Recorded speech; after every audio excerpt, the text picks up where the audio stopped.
Assalamualaikum warahmatullahi wabarakatuh. Perkenalkan, nama saya Aurelia Apeli Sulaiman dari kelas 12 IPS 4. Di sini saya akan membuat video reportase.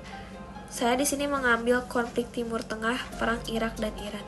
Pada tahun 1980 telah terjadi sebuah peperangan antara negara Irak dan Iran yang kemudian menjadi konflik Timur Tengah. Perang ini berlangsung cukup lama, 8 tahun sampai 1988. Latar belakang peperangan ini bermula ketika pasukan Irak menerobos perbatasan Iran pada 22 September 1980 akibat masalah perbatasan yang tak kunjung usai. Masalah ini terjadi antara kedua negara dan juga kekhawatiran Saddam Hussein, Presiden Irak, atas perlawanan Syiah yang dibawa oleh Imam Khomeini dalam revolusi Iran. Beberapa faktor lain yang juga memicu terjadinya peperangan antara Irak dan Iran adalah sebagai berikut. Adanya keinginan Irak dan Iran menguasai sungai Shatt al-Arab. Sungai ini adalah jalur perairan strategis yang memisahkan Irak-Iran menuju Teluk Persia. Wilayah ini merupakan jalur ekspor minyak sehingga menjadi wilayah sengketa. Adanya keinginan Irak dan Iran menjadi penguasa kawasan Teluk. Hal ini telah diberlakukan sejak Inggris mengakhiri keterlibatan militernya di kawasan Teluk pada 1971.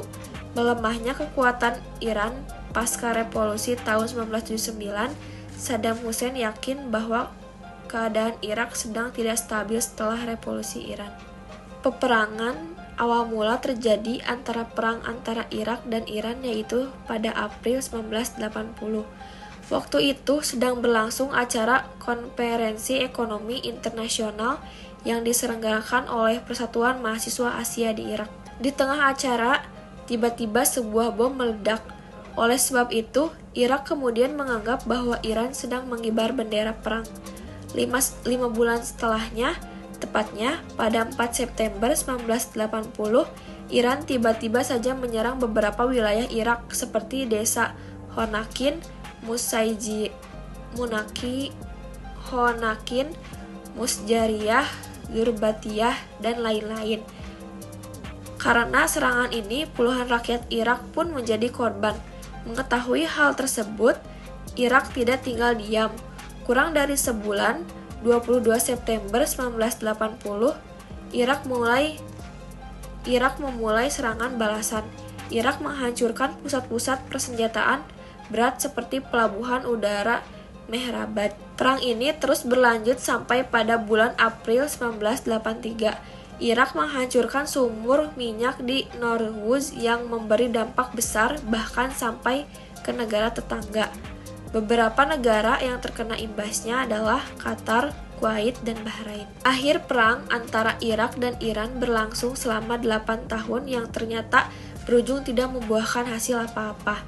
Tidak ada yang menang ataupun kalah. Sampai akhirnya perang ini berakhir setelah Iran bersedia menerima Resolusi Dewan Keamanan PBB nomor 598 tahun 1988. Pada resolusi tersebut, Iran diminta untuk melaksanakan gencatan senjata. Hal ini kemudian mengacu kepada Perjanjian Algiers yang telah dibuat sejak 1975 dan disepakati oleh kedua belah pihak Irak dan Iran. Perjanjian Algiers adalah perjanjian antara Irak dan Iran yang dipelopori oleh Presiden Al-Zair yaitu Houari Boumediene. Perjanjian ini dilakukan di ibu kota Al-Zair yaitu Algiers. Tujuan disusunnya Perjanjian Algiers yaitu untuk meredam perselisihan kedua negara.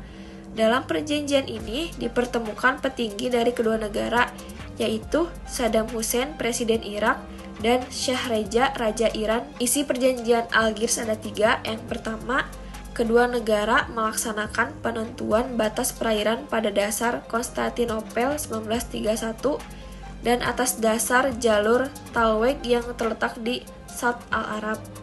2. Irak dan Iran setuju memasuki suatu sistem kerjasama keamanan di sepanjang perbatasan. Kedua negara harus bertekad melakukan pengawasan ketat dan efektif terhadap perbatasan bersama, guna mengakhiri setiap bentuk infiltrasi dalam konteks militer. Yang ketiga, Jika terjadi peperangan atau perselisihan atas perjanjian Algiers, akan ditunjuk negara ketiga sebagai penengah atau diselesaikan melalui Mahkamah Internasional. Sekian dari saya, terima kasih. Assalamualaikum warahmatullahi wabarakatuh.